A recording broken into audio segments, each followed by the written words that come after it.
यार welcome back to my YouTube channel investing knowledge. आज हम लोग बात करने वाले हैं बहुत पावरफुल थिंग के बारे में जो फाइनेंस में होता है, जिसका नाम है कंपाउंडिंग, जो मदद करेगा आपके वेल्थ बनाने में समय के साथ। आज की इस वीडियो में हम जानने वाले हैं first thing what is compounding, दूसरा चीज हाउ कंपाउंडिंग वर्क, तीसरा द कंपाउंडिंग कंसेप्ट, चौथा इंपॉर्टेंट कंपोनेंट ऑफ कंपाउंडिंग और पांचवा द पावर ऑफ टाइम के बारे में जानने वाले हैं। चलिए शुरू करते हैं। What is compounding? कंपाउंडिंग एक ऐसा चीज है जिससे आप इंटरेस्ट के ऊपर इंटरेस्ट कमाते हैं। ये एक पहाड़ से नीचे गिरता हुआ स्नोबॉल की तरह होता है। समय के साथ स्पीड एंड साइज इंक्रीज होता है। आप 20s में होते हैं तो हो सकता है कि आपको पहला 1 करोड़ बनाने में 15 से 20 साल लग जाए, लेकिन अगला 1 करोड़ बनाने में आपको सिर्फ 5 साल लगेगा। बाद अगले 2 करोड़ बनाने में आपको फिर से 5 साल लगेगा बिना आपके काम किए। फिर 5 साल में डबल हो जाएगा अमाउंट।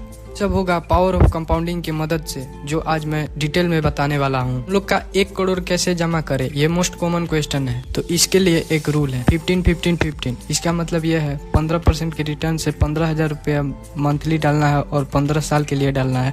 फिर आपको 1 करोड़ का कॉर्पस जमा हो जाएगा। बात करते हैं हाउ कंपाउंडिंग वर्क। कंपाउंडिंग आखिर काम कैसे करता है। मान लो आपने इन्वेस्ट किया 10,000 रुपया, जो 10% एनुअल इंटरेस्ट रेट से बढ़ रहा है। 1 साल बाद 1,000 आपको इंटरेस्ट मिला, टोटल अमाउंट हुआ आपका 11,000। तो दूसरे साल आपको 11,000 पे इंटरेस्ट मिलेगा, जो कि 1100 होगा, ना कि आपके प्रिंसिपल अमाउंट पे 10,000 पे इंटरेस्ट मिलेगा। तो इसको एग्जाम्पल की मदद से और अच्छे से समझते हैं। मान लो सनी और अमन दोनों ने इन्वेस्ट किया है 5 लाख रुपए, जहां उनको हर साल 15% का रिटर्न मिलता है। तो 15% होगा 70,000 रिटर्न मिलता है दोनों को, जहां सनी 75,000 को विड्रा कर लिया और अमन इसको इन्वेस्ट रखा। तो अगले साल फिर से दोनों को 75,000 का रिटर्न मिलना चाहिए था, लेकिन सनी को वापस से 75,000 का मिला।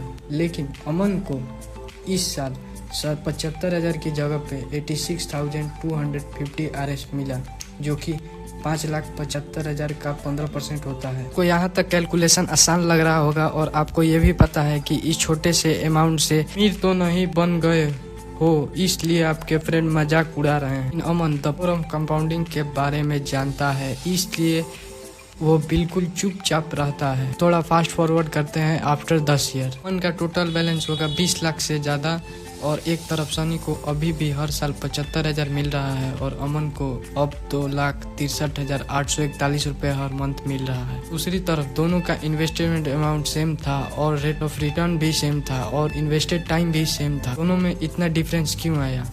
कि एक बंदा सिंपल इंटरेस्ट से जी रहा है और दूसरा कंपाउंड इंटरेस्ट। अब हम लोग बात करने वाले हैं इम्पोर्टेंट कंपोनेंट ऑफ कंपाउंडिंग के बारे में, जिसमें 3 चीज़ आता है। पहला बेस अमाउंट, दूसरा परसेंटेज ग्रोथ और तीसरा टाइम। स्टॉक मार्केट में जो हम वेल्थ क्रिएट करते हैं, जिसमें पावर ऑफ कंपाउंडिंग वर्क करता है, किस तरह काम करता है, ताकि हमने पिछला एग्जाम्पल में देख लिया। पावर ऑफ कंपाउंडिंग के लिए 3 चीज़ बहुत ज़रूरी होता है। पहला चीज़ होता है आपका अमाउंट कितना है, दूसरा चीज़ होता है आपका कितने % के रेट ऑफ रिटर्न से आपको मिल रहा है, तीसरा चीज़ होता है आप कितना टाइम तक रखते हैं। तो तीनों चीज़ बहुत ज़रूरी होता है। 3 चीज़ को जल्दी अमीर बनना है तो आप अमाउंट इन्वेस्ट बढ़ा सकते हैं, और आपके पास कम पैसा है तो आप टाइम ज़्यादा रखते हो, क्योंकि परसेंटेज एवरेज ही होता है 50% से ज़्यादा। यदि दूसरे को मिल गया, इसका मतलब सबको नहीं मिलता है। ऐसा भी नहीं है कि आप ज़्यादा % नहीं ला सकते हो, लेकिन उसमें रिस्क भी ज़्यादा होता है। अब हम लोग बात करेंगे द पावर ऑफ टाइम के बारे में। लेकिन असली कंपाउंडिंग का इफेक्ट आपको टाइम देने से ही मिलेगा।